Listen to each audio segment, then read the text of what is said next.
So the second fitt in Sir Gawain and the Green Knight um, does a number of things. One of the things that we see here is Gawain riding out on his quest. And this is in the traditional folktale structure. You have a fully integrated society in the beginning, and so that's Arthur's court with everyone together. There's a disintegration, which is when someone leaves or is jettisoned from that society. And so the same thing we saw in Lawnval, right? Everyone was together and integrated. Then Lawnval rides out, and that's when he encounters the fairy lady. Here with Gawain, he's going to ride out into the wilderness. And when you leave society and go out into the wilderness, that disintegration allows for a variety of fantastical things to happen, as well as a lot of trials of character. And then at the end of the story, what you expect to see is a reintegration, and that usually happens in the form of a wedding. It does in Lawnval. There's not an official wedding, right? But she shows up and he rides off with her to Avalon. So we expect to see something like that in Sir Gawain and the Green Knight. The other thing we see in Fitt 2 that's really important we want to take a look at is a more detailed description of Gawain's character, particularly represented by this pentangle that is on his shield. And so we'll look in detail at that. We're introduced to a couple of new characters that have become very important, and another game that happens. So essentially what we end up with is a story within a story, right? So we began this story in Fitt 1, and in Fitt 2, we're going to wind up with another story now, which is what's happening with Gawain and the lord and lady of this mysterious castle that sort of appears out of nowhere for him. So at the very beginning of Fitt 2, we just have the passings of seasons, an emphasis on this cycle and the passage of time. And essentially what we see is that Gawain just hangs out and enjoys himself in the company of Arthur and everyone at Camelot until November rolls around, and he's like, oh crap, right? I still have this thing I have to do. And people begin to lament the fact that he's going to have to go do this, and they try to find him a way out of it. But Gawain's not having anything to do with any of that, right? Because he is a chivalrous knight, and so he is going to keep his troth. He is going to do what he pledged to do, and he is not going to turn down the opportunity to engage with this challenger. Airplane. So one of the interesting things we see is in lines 590 to 595, we see him as he's preparing to leave. He goes to church to pray and basically seek God's blessing, and then he goes before the king and asks permission from the king to be able to go on the quest. And so remember, in the chivalric code, it's service to God, then the king, then the lady, right? So that's what we see very briefly with Gawain there.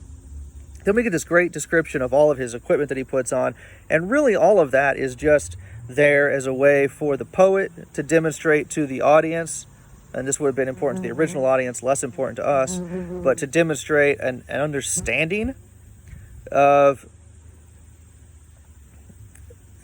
the kind of equipment and preparation that a knight needs in order to go on a quest like this. And also it demonstrates, the wealth and the sort of grandeur of Gawain when he puts on all of his fancy shiny armor. The most important part of this is his shield. And I like to give you a little illustration in the book of what the shield looks like with the pentangle on it. The importance of the pentangle, and do not confuse this with like a satanic pentagram thing, which is like a whole nother mistake anyway, right? But that's not what this is. This is it is a 5-pointed star, and and the tale gives you a number of different names for it. It's the Star of Solomon. It's the unbroken knot, right? And essentially it is a 5-pointed star that you can make with one stroke without ever having to lift the pin. So the significance of it is that it is balanced and it is perfect. It is complete, unbroken. And so it represents these different facets of Gawain's character, which are perfectly in balance and unbroken. Now, one of the things that I like to do is if you draw that pentangle, at the tip of each, you can write one of the things that they give you from each category. And so, right, because there are 5 sets of 5. And so it becomes a nice little graphic. So you can sort of work your way around the star in different levels. And what we're told is that one set of 5 are the 5 senses. And they don't elaborate on that, but you know what they are. Sight, smell, taste, touch, and hearing. The significance of this probably is that it indicates his physical fitness, right? That he is physically perfect. And when I say perfect, I mean, he doesn't have a disability of any kind like that, right? I mean, he is a well knit together physical specimen. That's important for a knight. We see secondly his 5 fingers, it says, are never at fault. Those 5 fingers, again, the completeness and the sort of perfection of Gawain's body, but the fingers really represent his martial skill, his ability to wield his sword, wield his lance, wield the shield, right? That's what it's talking about there. So his martial prowess. Then we see that his faith is founded in the 5 wounds. And these are lines like 640 and on, right? We're just talking about this. The 5 wounds that Christ received on the cross. For those of you who can't recall what all of those are, right? He's pierced through both hands, pierced through both feet, and then pierced in the side with a spear. So these are meditation points, essentially, for Gawain, right? That when, because that faithfulness and hope is really important in that chivalric code for the Christian knight, these become meditation points. That when you are tempted to sin or other things like this, or to give up, you can meditate upon the wounds of Christ, and that's supposed to give you hope and strength to persevere. We see then also that he finds fortitude in the 5 joys that Mary feels in the conception of her son.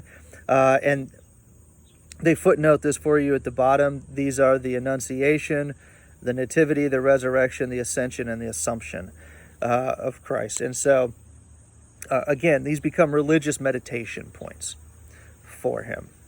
And we're told he actually has on the inside a likeness of Mary, so that when he's holding his shield, people are seeing the pentangle on the outside representing his perfection as a chivalrous knight. On the inside, he's seeing Mary, which is, it's a really cool description, right? And then the 5th set of 5, these have to do with the fraternity of chivalry. So we're told friendship, fraternity, politeness, purity, and pity. And these are all on that list in some form or another of important chivalric qualities. So all of these in balance, right? And so it's a long sort of artistic way of saying Gawain is the perfect knight. The really great thing about this is that through the story, then, we get to see this balance tested.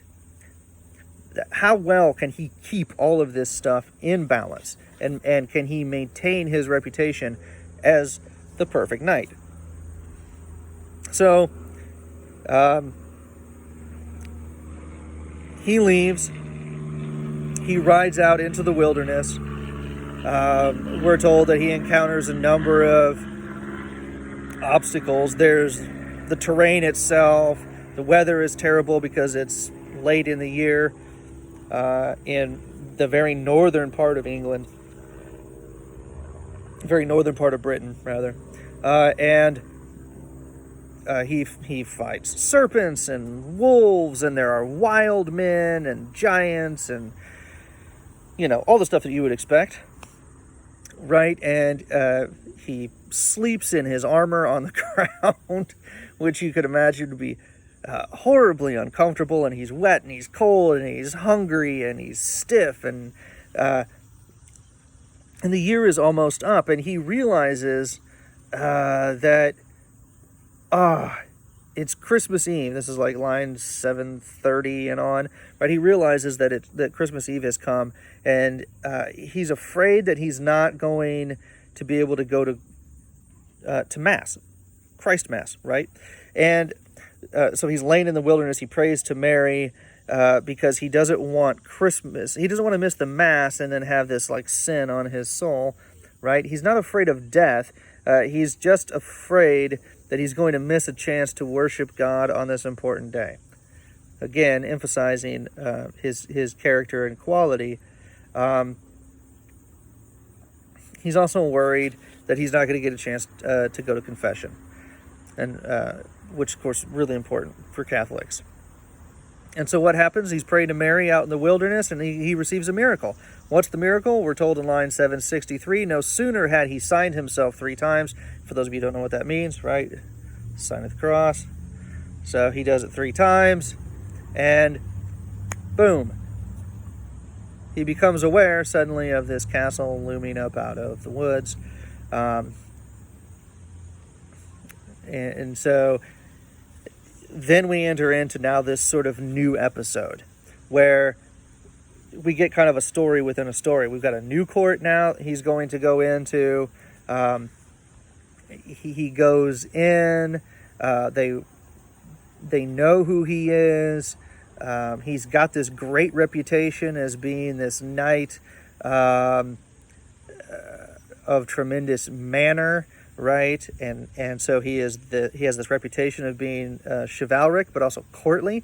And there are 2 ladies within this castle. There's a young lady and her elderly attendant, and there's some really great fun descriptions of the difference between the 2 of them.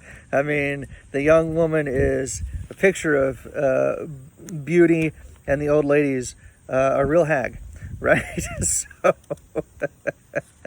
there's definitely some humor in this, so don't feel bad if you're reading and you think, boy, some of this is funny. It's supposed to be funny, right? And so essentially, in line 975 and 976, he offers to serve these women unswervingly. They have a small sort of dinner party that he attends, and the lady takes him. They sort of sit off to the side, and we're told in line 10-12, they have a warm exchange of whispered words. And remember, now this is kind of that beginning of the courtly affair, right? And so he swears a troth. This is very important in lines like 1035 to 1040. By God, said Gawain, the gratitude goes to you. May the High King of Heaven repay your honor. Your requests are now this night's commands.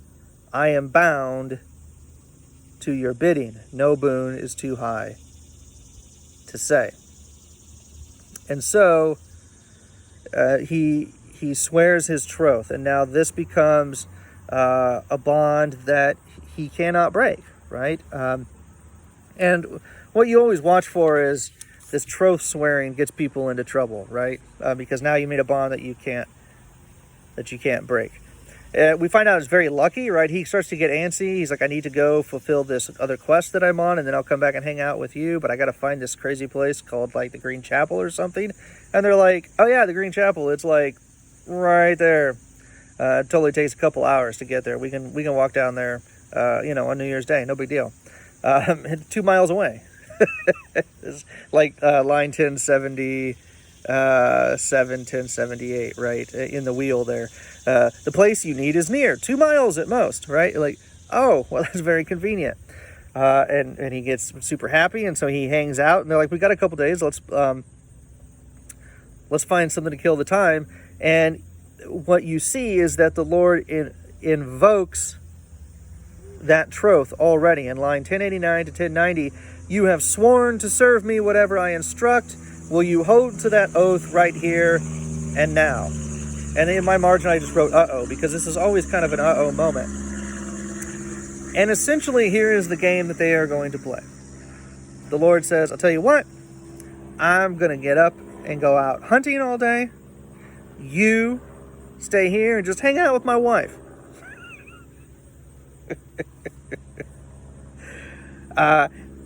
And here's the way the game is going to work. Anything I gain while I'm out hunting, I will give to you.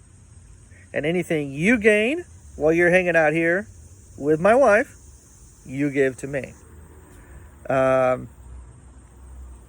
It's essentially the same game, right? A blow for a blow. But it's set up in a different manner. The terms are slightly different, but the game is very much still a similar game.